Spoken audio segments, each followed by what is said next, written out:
याच्यावरती चर्चा करत बसलो, अजून आपले जे 10, 15, 20 दिवस उरले तेही जातील. त्यांच्याकडनं तो काम करून घेण्याची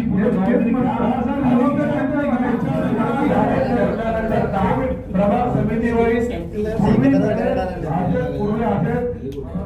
साहेब महापौर होते. ठीक आहे, आणि अनुमोदन द्या कोणीतरी.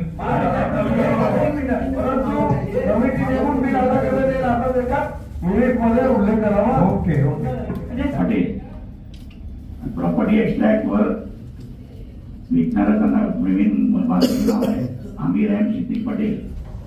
मेरा सिंपल सा सवाल है, 12 फ्लैट की घरपट्टी 27 लाख रुपए रह सकती है क्या? शो हो रही नहीं, कमर्शियल क्या करनी शो हो रही पूरी. मेरे पास जो है उसपे निवासी लिखा हुआ है. हमारे पास तो रिकॉर्ड पेश हो पा रहा है पेपर पे. जो पेपर्स उन्होंने आपको दिए है उसपे निवासी लिखा हुआ है. दूसरी बात, जब वो घरपट्टी भरने के लिए साल की, वहां से मुझे राठौड़ ने फोन करके बोला कि शिवने साहब ने बोले कि 12 लोग की घरपट्टी नहीं लेने की.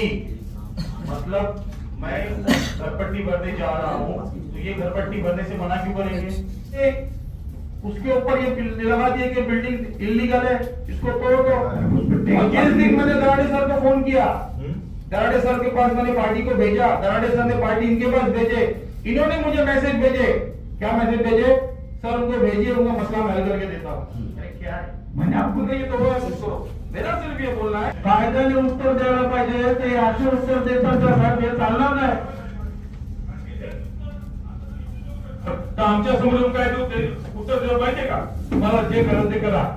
आता आणायला तुम्ही समोरचा ठीक आहे, कायदेशीर युक्त आम्ही वाचल्याबद्दल आम्हाला उत्तर नाही मिळालं, आम्हाला न्याय नाही मिळालं, आमच्याकडे दरवाजा आहे तो. पण सर, महापौर साहेब, आयुक्त साहेब, आज असा नाही काही तुम्हाला आम्हाला सगळ्यांना इथं हैराण करून सोडा. कामं भरपूर आहे पिवडी शहरामध्ये. तर तुम्हाला त्याच्या बिल्डिंगच्या आतमध्ये पण कारखाना चालू आहे. एक मोठी अवस्थेमध्ये पडलेला आहे. याचा हस्तांतरण एक व्यक्तीने केलेला आहे शमीम नावाने. पण त्या हस्तांतरण असं आहे, त्याच्या हस्तांतरण पण चुकीचं आहे. त्याला आम्ही नोटीस लावलेली आहे आणि त्यांनी परवानगीचे अप्लाय केलेला आहे आपल्याकडे. हे ज्या मालकाचा मूळ मालकाचं नाव आहे, त्या मालकाच्या नावाची स्वतः 15,000 रुपये कमिशन घरपट्टी भरलेली आहे आणि हस्त्याने भरलेली आहे. ही समोरची व्यक्ती आहे ती मागते परमिशन. आज भिवंडी महानगरपालिकेत महासभा असताना नाले सफाईच्या आर्थिक विषयासाठी मंजुरीसाठी सभा क्रमांक 2 मध्ये जो विषय आलेला आज मंजुरीसाठी आला. आज मंजुरीसाठी आल्यानंतर साधक बाधक त्याच्यावर चर्चा झाली. चर्चेनंतर असं निदर्शनात आलं की ज्या दिवसापासून सभागृहामध्ये विषय आला तेव्हापासून आज 90 दिवस उलटले तरी काही नाले सफाईच्या विषयाला काही मुहूर्त आला नव्हता.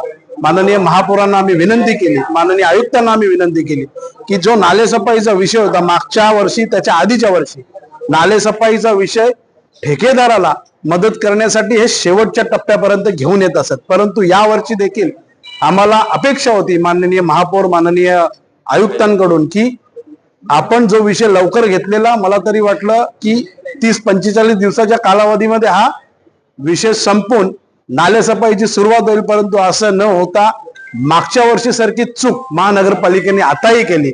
म्हणून आजच्या विषयामध्ये आम्ही सर्व नगरसेवकांनी या विषयाला विरोध केला आणि लवकरात लवकर नाले सफाईचा जो विषय आहे तो ठेकेदाराला मदत करण्यासाठी केला जातो की काय असा प्रश्न विचार